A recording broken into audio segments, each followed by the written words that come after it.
Hi guys, welcome back to my YouTube channel, and my name is jibikeodejimi, as you know. And if you are new to my channel, my name is jibikeodejimi once again, and you're welcome to this beautiful family, this beautiful growing family. Honestly, beautiful growing family. And so guys, tell me, how do I look today? Like,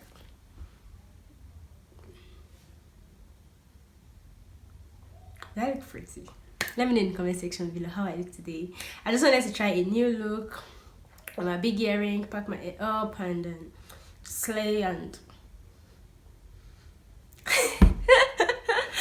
okay, so just let me know what you feel about today's video, because I'm not using my ring lights today. I just want to use the normal bright lights. And just let me know what you feel about today's video after watching today's video. And so let me just go into today's video. Let me go straight into today's video. Where am I? I think I'm rushing. Let me calm down. Babe, GBK, calm down. Like, calm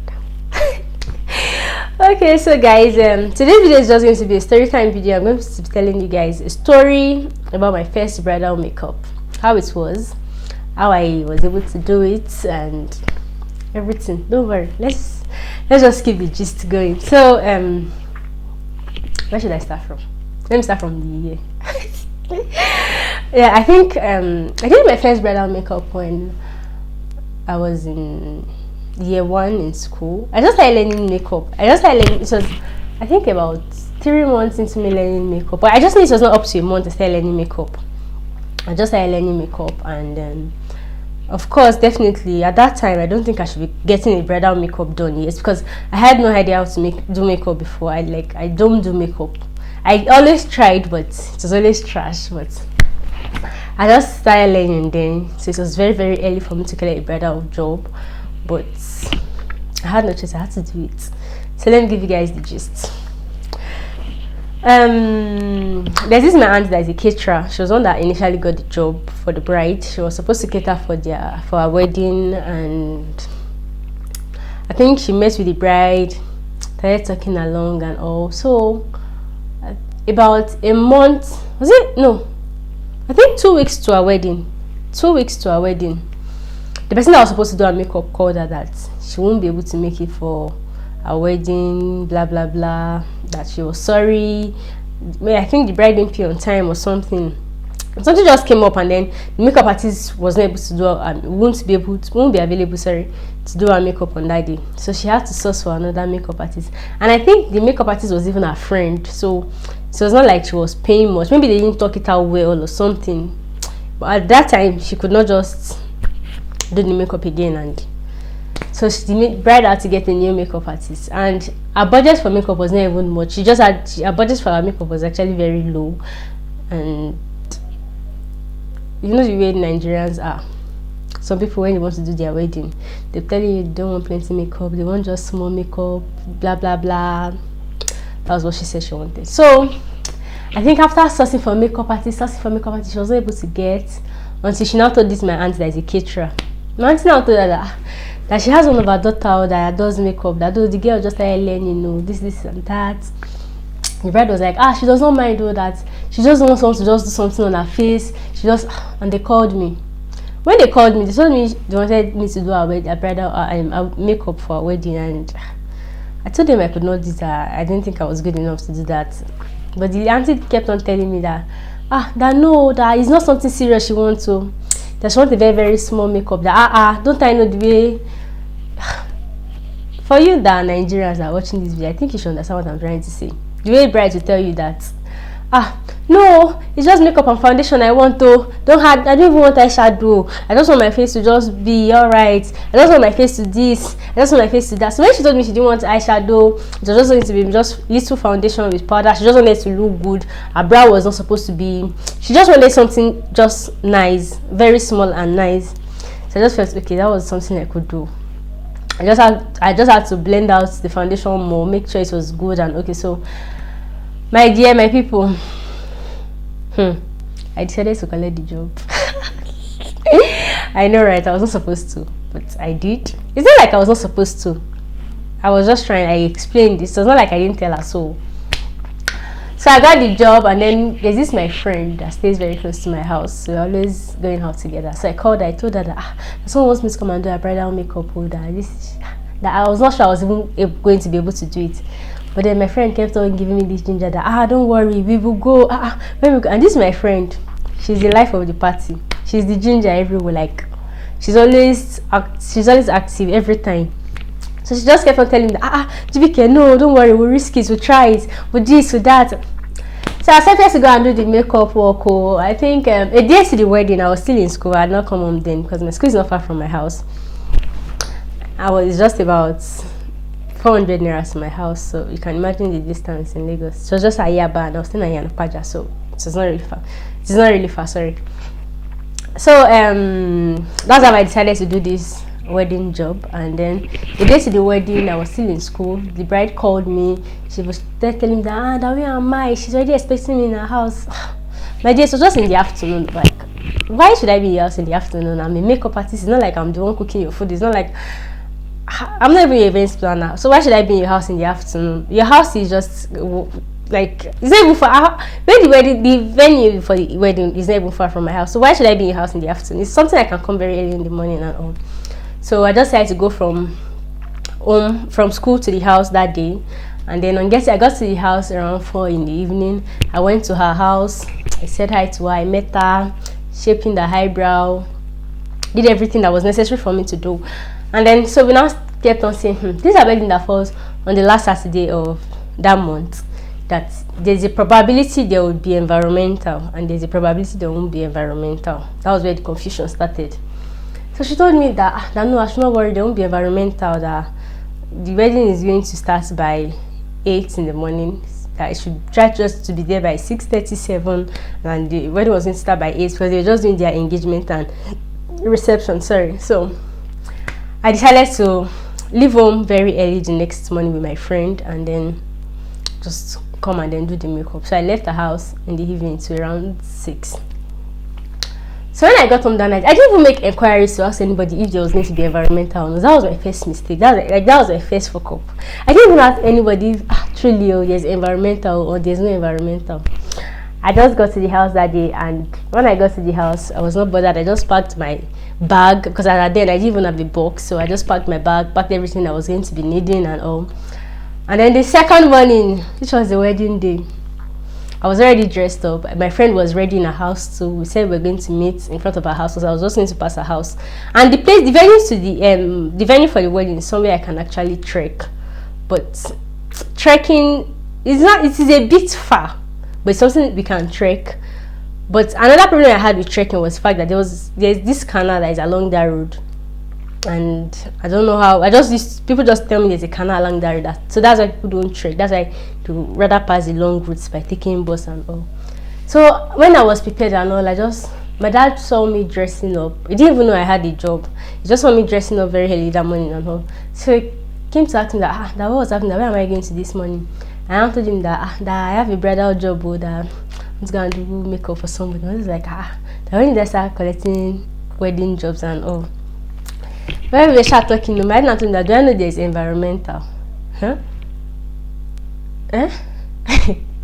Like, I was confused. My agent told me there was environmental, and then I won't be able to find bus or even bike on the road. So God, I was confused. I didn't know what to do at that point. I was confused. I called my friend.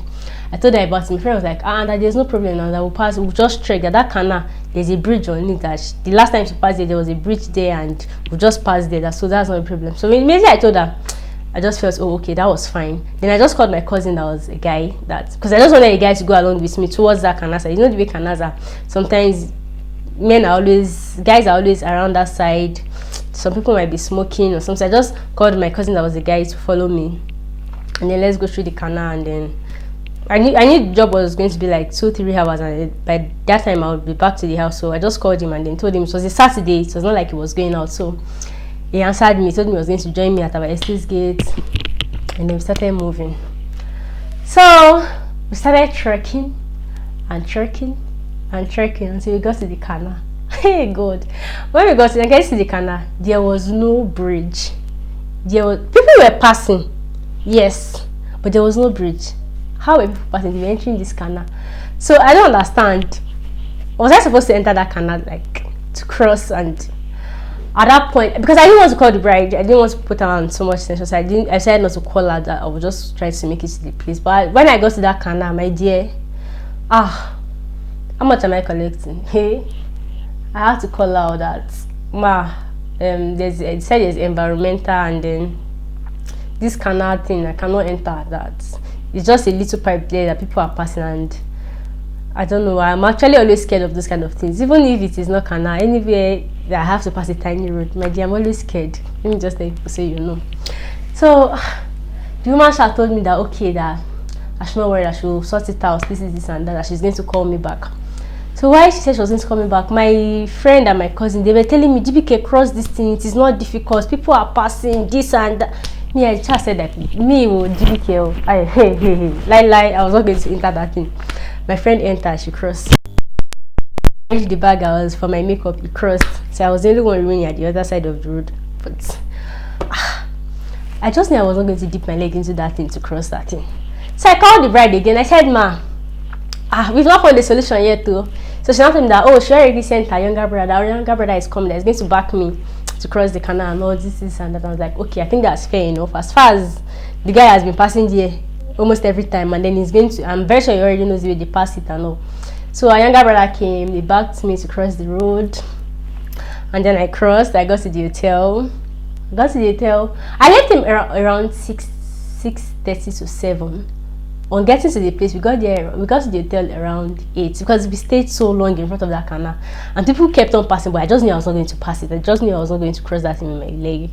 So we were there for about an hour while debating and all. So by the time I was going to get to the hotel, it was already around 8. Getting there, I didn't even meet the bride.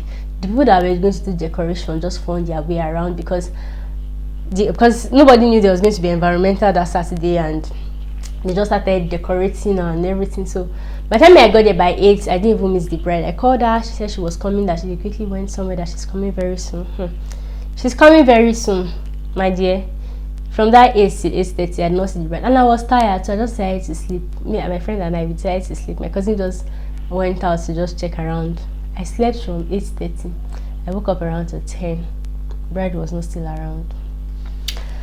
So as to 10 when I woke up, the bride wasn't still around. I just kept on calling her. She told me she was coming, this, and at 10 we had not started makeup. Not talk of the wedding. I just kept on shutting up everything. So the bride finally came. She arrived around 10:20 or thereabouts. So I had to do her makeup. But the funny part of it was that when she now came again, she now told me that that she now brought out one picture on her phone that this type of makeup she wants. That this is hey, I don't understand what kind of makeup. You told me you just wanted just foundation and powder, just a bit of eyebrow. You didn't want your eyebrow to show this. So how come you're showing me another thing now? Like how? Like, are you not being I told you I was just learning. Why would you be showing me a picture? You know, I could not say this thing house, but in my mind I just kept on ranting like, why would you be doing this to me? And then I looked at my friend. My friend was like, let me see the picture. She checked it. She was like, maybe it's blue, they just added here, and then it's green. We just mix it. God, I was like, this is like, makeup is not just about putting the color. You can't just put the color and expect it to come. Makeup artists are going to understand what I'm trying to say.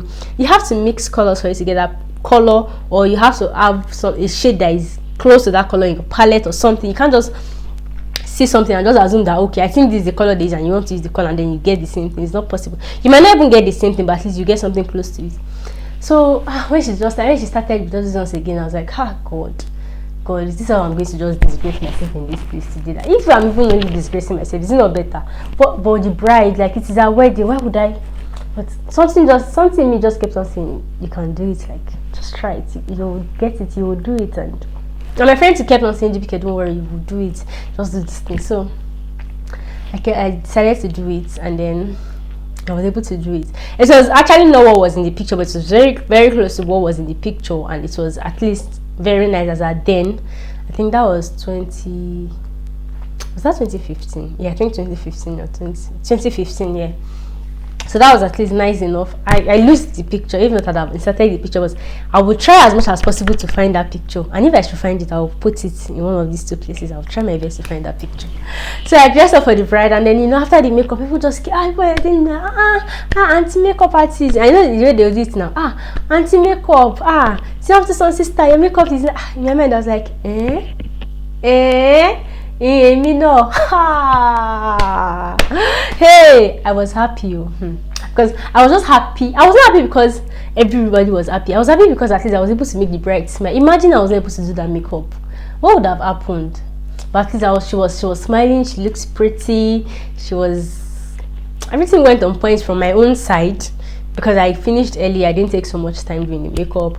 I finished early, and also I was done with my party very early. But one thing I just learned from that place was there's sometimes that you just need to take risks. I'm someone that doesn't like taking risks. I honestly don't like taking risks, but now I'm trying my best to take risk. If it's not things that are too risky for me, but at least try. It is better to try than for me not to try. Now, if I didn't go for that work that day, there are a lot of jobs I would have missed. There were a lot of opportunities I would have missed. At least from that place, I got contact of some people that started doing their makeup. So I just go to tie their galas on Sunday and I'll collect my money. But imagine I didn't even. Oh, my earring is about to fall. The hook is off, sir. Oh my god. Sorry, I'm just going to manage it. So, as I was saying, this earring wants to disgrace me, but God will not give you the power to disgrace me. So, but honestly, from there, I learned so many things. Since then, I just started taking risks. Not risks I could not bear, things I could at least bear. Then, it just brought this part of me out that there was nothing I could not do. It's improved my self-esteem. I had a bit of high self-esteem, like okay, I can do this, I can do that. Even from that time, my makeup game moved higher a bit because I already knew that okay, there were some things I could do now. There were some things. Even the person that was teaching me then, when I saw that the picture, she was like, that she didn't know I could do something like this. She didn't even expect me to do it this well, this and that. And I was like, I just had to try my best, and I didn't fuck up. But imagine I had fucked up. But since I didn't fuck up, so thanks to this my friend, I'm giving you a shout out. I'm not going to mention any, but you know yourself, I'm giving you a shout out to you for making that day possible. And but I'll try as much as possible to find a picture. I'll try as much as possible to find a picture so I can exactly say you can see what the bride looks like on our wedding day. And I think I'm just going to be stopping there for today. So let me know if you like this story time video. Let me know if you want me to give you more stories. I have different stories. My first day on NYSC camp is going to be another interesting story you want me to tell you. But let me just know if you want me to put up a story time video on my first day in NYSC camp. Please let me know. And then if you enjoyed the story today, let me know. And thanks for watching, guys. I love you guys so much. You people are the best. And blame out my kisses to you guys. You guys are the best. Okay, so let me end this video here. Thanks for watching, guys. I love you guys so much, and thanks for your support. Thanks for being with me all through this journey. I know I've not been able to go so far, but you people have been so great. Thanks for watching my videos. Thanks for subscribing. Thanks for those for leaving comments in the comment sections below, and thanks for your messages. Thanks for telling me things you want me to improve on, things you want me to do better. Like, you guys are the best. You guys deserve this. Thanks so much for everything. Honestly, thanks so much for everything. So